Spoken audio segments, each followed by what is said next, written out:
Bonne question. Crescendo, je vois un peu l'esprit montant tout simplement. Chercher toujours plus loin, plus haut, meilleur, qu'on va dire, que la veille. Voilà, aller de l'avant, crescendo. Voilà.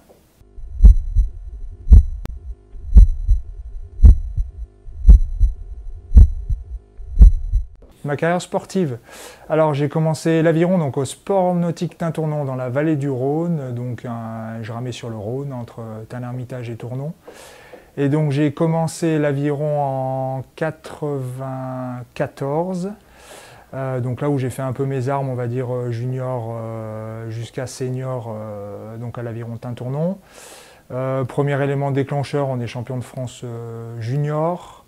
Donc l'année de mon bac, donc le bac dans la foulée, donc tout va bien. J'intègre derrière l'institut, l'INSA en fait, à Lyon, où je rentre en section sportive de haut niveau.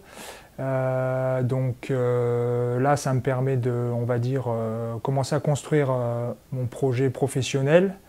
Et puis surtout, prendre un cran au niveau de l'aviron, puisque j'intègre le pôle espoir de Lyon à Miribel-Jonage.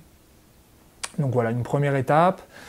Je fais mes premières années donc, dans ce centre d'entraînement, je prends un petit peu de volume en entraînement, et puis ça progresse bien, ça se passe bien, et mes premiers résultats vont sortir en 2002, où je fais un premier titre de champion du monde espoir.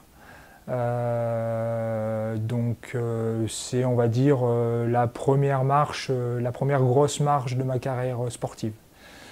Donc après ça, j'intègre l'équipe de France A. Donc là, on se retrouve déjà en 2003 avec un titre de champion du monde universitaire en 8 poids légers. Et après, on va dire les plus grosses périodes de ma carrière sportive vont se retrouver 2004, 2005, 2006, 2007. Où donc en 2004, on est une nouvelle fois champion du monde. Et 2005, donc c'est, on va dire, le premier gros résultat, on est champion du monde en 400 barreurs pour léger. Donc la discipline, on va dire, olympique. Donc là, c'est une deuxième grosse étape de ma carrière sportive. Donc 2002, champion du monde espoir. 2004, champion du monde en 8 poids légers. 2005, champion du monde en 400 barreurs pour léger. 2006-2007, vice-champion du monde en 400 barreurs pour léger. Et 2008, du coup, je suis remplaçant aux Jeux Olympiques à Pékin. Préparation mentale, je dirais que nous, en aviron, on était un peu livrés à nous-mêmes. Donc c'est au fur et à mesure où on enchaîne les compétitions. Donc ça va, je dirais, de la régate de quartier quand on est junior, hein, parce que déjà là, la préparation est liée. Même si on est jeune, ça cogite un petit peu avant les courses. Jusqu'à même à des championnats du monde où certes, l'encadrement, il est différent, donc on nous aide. Mais on est un peu livré à nous-mêmes. Donc c'est apprendre sur le tas à gérer son stress, gérer les passages importants avant une compétition, que ce soit l'hygiène personnelle. Nous, on avait la contrainte du poids aussi à gérer. Donc il fallait que, un peu comme en boxe, 2 heures avant l'horaire de course, on devait être pesé. Donc voilà, c'est des passages importants où il fallait gérer à la fois le stress, à la fois l'entourage de la compétition, l'entourage personnel. C'est à ce moment-là où il faut apprendre un peu à se mettre dans sa bulle, quoi. Dans sa bulle pour pouvoir se sortir de tout ce qui pourrait comment dire, nous polluer l'esprit, en fait. Donc c'est cet apprentissage-là. Après, voilà, le pur apprentissage mental, le travail mental, on n'en a jamais eu vraiment. Et on s'est débrouillé tout seul. Là, après l'échec de Pékin, premièrement, le gros avantage qu'on a quand on fait de l'aviron, c'est qu'on a une fédération qui nous prévient d'emblée, faites attention, vous ne vivrez pas de l'aviron. Et en fait, ils font attention à ce qu'on ait un projet professionnel et un projet sportif qui tiennent la route. Donc en gros, ils vont aider ceux qui ont un projet professionnel qui tienne la route, sinon les autres, ils ne vont pas chercher à trop les faire évoluer. En tout cas, pas de la même manière. Et ils sollicitent beaucoup les sportifs dans ce sens-là.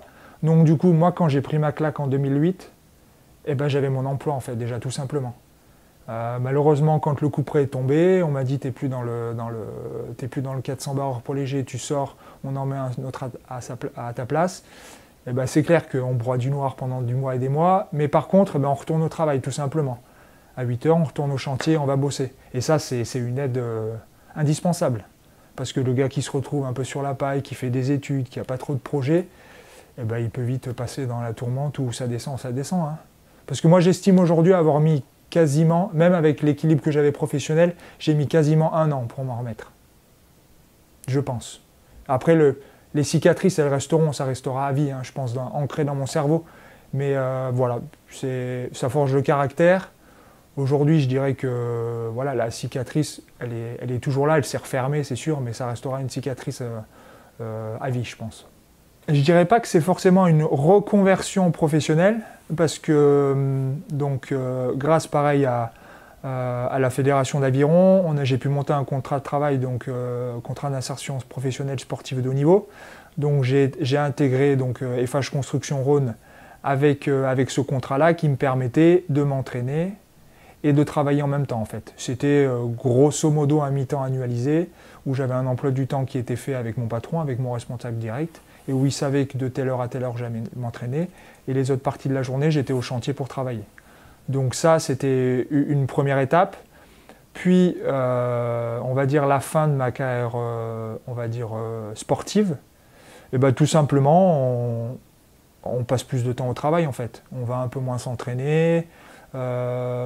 On va dire que l'emprise professionnelle est plus importante. Je dirais concrètement, au lieu d'aller ramer entre 8h et 10h, à 8h je suis au boulot et puis je vais faire des entraînements un peu plus tard le soir. Après, moi, il y a une chose qui est importante, c'est que je conserve toujours l'équilibre professionnel et sportif. Donc certes, j'ai arrêté complètement l'aviron parce que j'en fais plus du tout et parce que j'ai plus la motivation pour y aller. Mais je garde toujours une activité sportive puisque maintenant j'ai fait une reconversion sportive vers le trail. Donc je fais un peu de course en montagne. À côté de ça, j'ai eu l'opportunité d'intégrer un team. Donc aujourd'hui, je cours avec un bon esprit d'équipe puisque je suis ambassadeur pour la marque X-Bionic de vêtements. Alors moi concrètement, j'arrive à utiliser ce biais-là, on va dire, du sport sur les chantiers. C'est super sympa à vivre parce que sans que je parle, je suis pas du style à balancer la carrière sportive quand on arrive sur le chantier, ça se fait pas. Mais le bouche à oreille, ça va très très vite sur un bassin entre Chambéry et Annecy. Moi, mon ancien coéquipier était d'Annecy et bossait chez un promoteur immobilier. Il bosse toujours chez un promoteur immobilier et c'est un peu grâce à lui que je suis arrivé ici. Du coup, entre maître d'œuvre, maître d'ouvrage, ils connaissent notre carrière sportive et ça arrive jusqu'au chantier. Ça arrive jusqu'au plombier, ça arrive jusqu'à l'électricien. Et je trouve ça énorme, c'est quand ah ouais, vous avez été champion du monde, vous, je crois. Hein. Et du coup, ça crée déjà un premier lien qui est extraordinaire parce que le levier du sport, c'est le plus beau levier pour échanger, tout simplement. Donc là, j'utilise à ce moment-là, en discutant bien sûr avec la personne qui me pose des questions, je lui réponds et tout ça. Et puis après, je lui dis, allez, maintenant on y va, il faut que tu bosses. Et puis il repart. Et puis voilà. Et puis là, le contact, il est fait. J'ai quasiment tout gagné. Parce que c'est pas tous les jours facile sur un chantier. Mais du coup, les personnes me regardent un peu différemment quand ils sont au courant. Voilà. Et aujourd'hui, le bouche-oreille est super intéressant à vivre par rapport à ça. Puis parce que je pense qu'aussi les gens se rendent compte que voilà, c'est un sportif. Ah oui, il a fait des résultats. Ah ben il va peut-être pas lâcher le morceau comme ça. Et c'est le cas. C'est un des avantages quand on est sportif de haut niveau, c'est que voilà, avant de me faire baisser les bras, avant de me faire lâcher quelque chose, je peux m'en prendre sur la tête. On a cette capacité-là de prendre du recul en fait. Comme ce matin, je pars du chantier, on avait de partout, il y avait des entreprises de partout. Et ben, on se met un peu en retrait, on dit voilà, genre de charge, tu la connais, tu prends du retrait, tu vois comment ça se passe. Et puis, tu anticipes peut-être un peu plus que ce que pourrait faire une personne lambda. Alors moi, pour faire une carrière de sportif de haut niveau, il ne faut pas partir trop vite. Enfin, moi, pour mon cas, on était dans un sport où on était, on va dire, à maturité tardive. Du coup, il ne faut pas sortir de junior et être rincé. Donc, je dirais aux jeunes sportifs, vous avez les capacités, c'est bien. Et je pense qu'il faut les conserver, il faut les travailler et puis prendre le temps pour se dire, voilà, je vais être au top à ce moment-là, mais bien conserver, on va dire, la progression, quoi. Ce que je trouve un peu dommage, c'est qu'il y a beaucoup de sportifs qui donnent tout trop vite, trop tôt. Forcément, des fois, ils sont peut-être mal encadrés et ils se retrouvent au moment où ils devraient être au top, où il faudrait même qu'ils prennent un cran, et là, ils sont cuits. C'est terminé, il n'y a plus personne. Je retrouve le cas en aviron spécifiquement, où en senior, il faut reprendre le cap un petit peu. Et ben, ils ne peuvent pas parce qu'ils sont rincés, ils ont fait junior, ils ont fait les championnats du monde junior, c'est très bien. Mais la finalité, c'est pas ça, c'est plus du championnat du monde senior, c'est les Jeux Olympiques. Et ça, il faut être vigilant à ne pas partir trop fort, bien faire étape par étape. Après, pour construire une carrière, bien sûr, il faut faire des concessions. C'est pas les jeudis soirs en discothèque, on va dire, quand on est étudiant, mais ça, il faut en être conscient. Sinon, pour moi, ça fonctionne pas, c'est pas possible. Je dis pas vivre comme un moine, hein, comme un curé, hein, mais ça demande une hygiène de vie parce que quand on s'entraîne 10 fois par semaine et qu'on fait la bringue tous les soirs, le corps, au bout d'un moment, il dit non, quoi. Ça peut pas fonctionner. Donc si c'est passer beaucoup de temps et tout ruiner parce que sur un mois, on fait n'importe quoi à faire la fête tous les soirs, et ben du coup, on redescend, quoi. On perd tous les bénéfices de l'entraînement. Donc voilà, c'est être conscient qu'il va falloir faire des choix. Il y a certaines parties de sa vie perso qu'on va gérer différemment parce qu'on est conscient qu'on a un projet sportif. Et puis quand on a les capacités et que ça fonctionne, c'est motivant. Mais ne pas se tromper d'objectif, quoi.